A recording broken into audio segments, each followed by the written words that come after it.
narasumbernya pertama.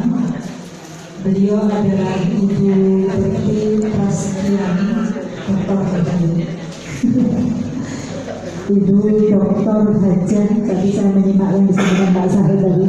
Ibu Doktor Hajah Berti Prastiani. Tempat tinggal beliau di Jalan Maliwis Putih, nomor 19A, Bojonegoro.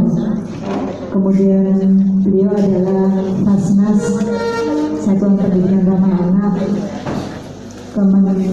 Kementerian P3A, Kementerian Perempuan dan Anak, Kementerian Perlindungan Perempuan dan Anak. Pendidikan terakhir beliau sampai jelas ini karena tadi disebutkan Ibu Doktor ini. Kemudian organisasi profesi Asosiasi Pendidik Berperspektif Hak Anak. Kalau Bapak Ibu membutuhkan nomor handphone 085 25 77 085 25 70 77 009. Demikian untuk kurikulum itu dari Ibu pemateri yang pertama. Baik Bapak Ibu, agar kita nanti masuk di materi itu setidaknya sudah punya bekal, sudah punya pengantar, sudah punya bayangan ya, gambaran pemikirannya. Maka di awal akan disampaikan dulu pengantar untuk masuk di materi yang pertama. Kepada Ibu Berti Prastiani, kami persilakan. Baik, terima kasih Ibu Moderator. Assalamualaikum warahmatullahi wabarakatuh. Alhamdulillah, tapi jawabnya belum dengan senyum ya. Menyampaikan salam itu kan paling tidak kemudian bisa diterima dengan rasa senang, bahagia gitu ya. Boleh kita ulangi? Assalamualaikum warahmatullahi wabarakatuh. Alhamdulillah. Sebelum saya memulai dengan kalimat yang pertama, boleh mohon izin saya berdiri saja. Izin ya Bun. Kenapa saya harus berdiri di antara panjenengan semuanya? Karena salah satu ciri saya adalah sebagai orang yang tidak bisa diam. Jadi, nama Pak? Oh, suka yang berdiri. Tadi kalau Pak Syahid tadi ketika ini kan saya bilang Pak Bomo kan gini, saya harus saja berbukti nanti di acara rapat kalau enggak karena sudah mendapatkan penekanan gitu. Terus saya sampaikan ke Pak Syahid ini salah satu bukti kenapa kemudian guru madrasah itu juga memberikan penekanan kepada siswanya. Kenapa? Karena kepala kantor memberi penekanan ke Bapak Kepala Kamar memberi penekanan kepada gurunya, guru memberikan penekanan kepada siswanya. Katanya Pak Syahid apa? Hanya bukti yang suka ditekan.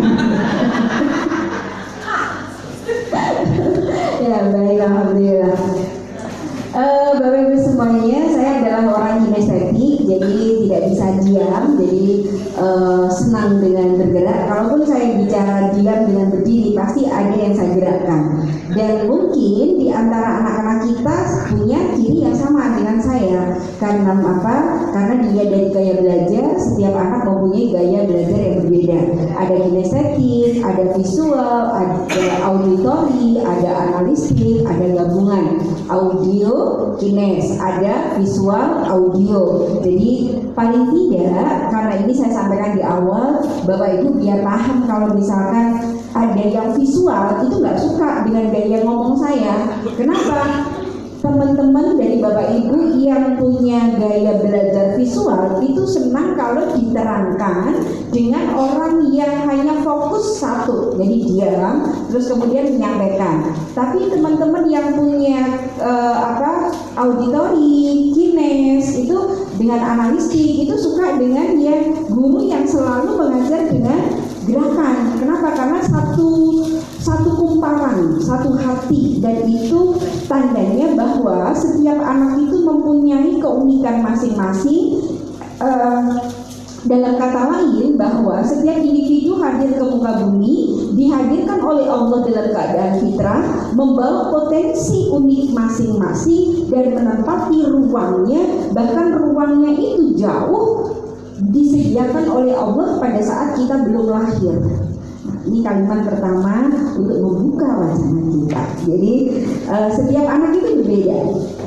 Tidak ada yang kemudian anak itu sama. Kenapa? Karena setiap individu yang dihadirkan oleh Allah ke muka bumi ini sudah membawa keunikan masing-masing, menempati ruangnya sendiri-sendiri. Dan satu ruang yang diberikan oleh Allah itu tidak bisa ditempati oleh lebih dari dua unsur atau zat. Ruang saya tidak mungkin ditempati oleh Pak Wono, nggak mungkin. Ruangnya Pak Wono juga nggak mungkin saya tempati, nggak boleh. Ruangnya Pak Said juga nggak boleh saya tempati. Jodoh, rezeki, dan mautnya Pak Said beda dengan saya.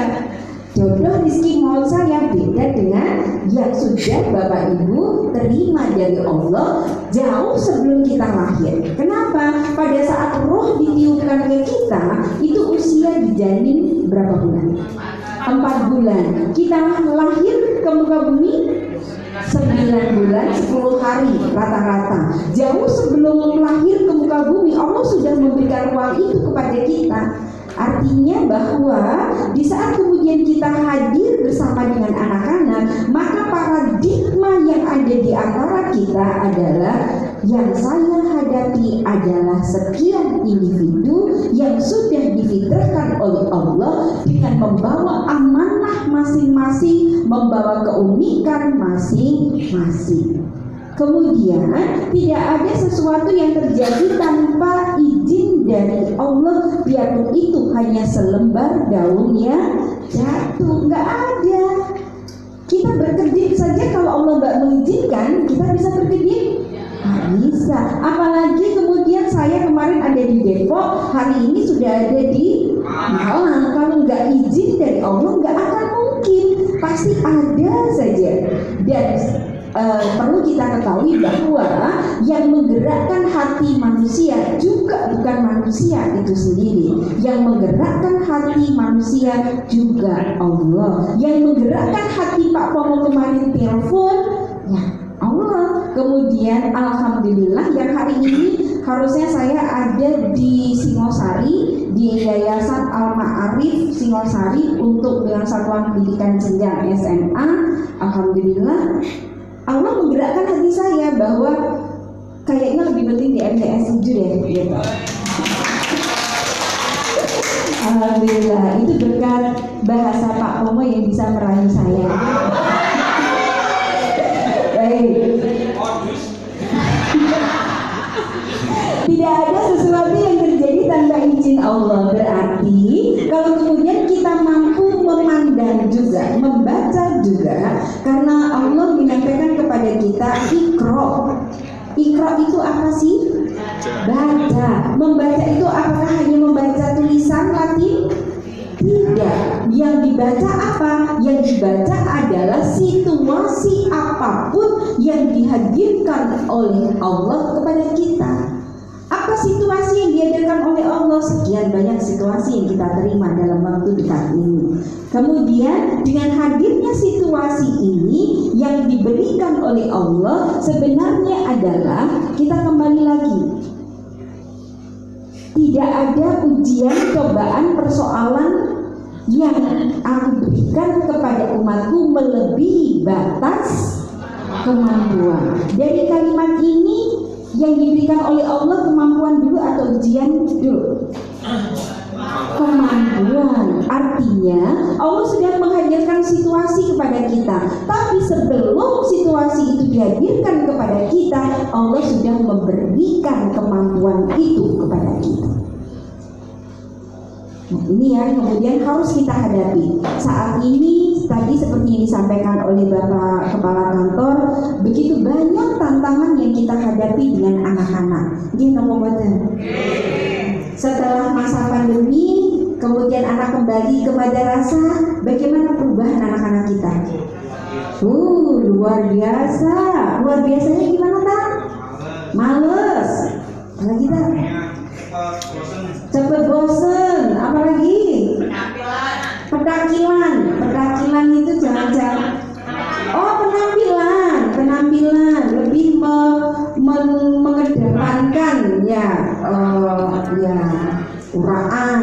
ya. Pak Seri tahu uraan Pak Seri? Tahu ya. Dulunya karena asli Lampung. Uraan itu kan orang Jawa. Itu urap.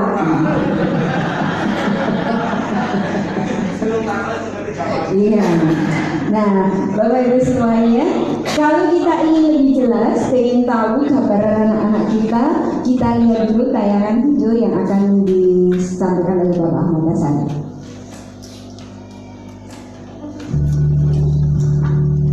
Saat ini kita mempunyai sekitar 90 juta anak se-Indonesia, yang sebagian anak-anaknya adalah berhadapan dengan kita.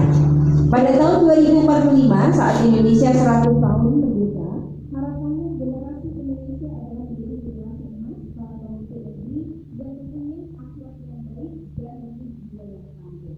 Namun realitanya, ini Bapak Ibu, 9 dari 100 anak di Indonesia usia sekolah dasar yang sekolah menengah 21 dari 100 aborsi kemudian ada kasus 5 anak dari 100 remaja yang telah memiliki HIV/AIDS, 63 remaja berhubungan seks bebas tanpa pernikahan. Ada di 23 provinsi. Mereka adalah anak-anak kita yang berada di dunia digital. Anak-anak di dunia digital apakah bagian dari anak-anak kita? Iya. Tanpa ada konten yang tanpa filter, kemudian anak-anak merasa tidak mampu dengan apa yang mereka hadapi saat ini, sehingga apa yang mereka alami, bless, bosan. Tadi yang Bapak sampaikan, anak-anak mudah bosan dengan apapun yang kemudian ada pada dirinya, kemudian lonely, mudah merasa kesepian, kemudian mudah marah.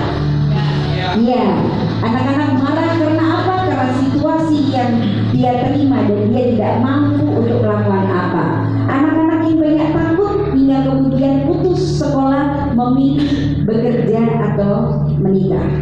Kemudian dari sekian banyak yang diterima oleh anak, akumulasi yang diterima oleh anak, itulah yang menjadikan generasi kita generasi blessed. Bored, lonely, angry, afraid, terus stres dan apa yang dia tadi? Tired, mudah lelah. Apa yang harus kita ubah? Berikan satu aksi pola asuh yang baik, karena itu bisa menyelamatkan dari generasi blessed menjadi generasi best. Apakah yang dimaksud dengan generasi best? We have mempunyai perilaku yang baik. Ini harapan kita semuanya, bukan?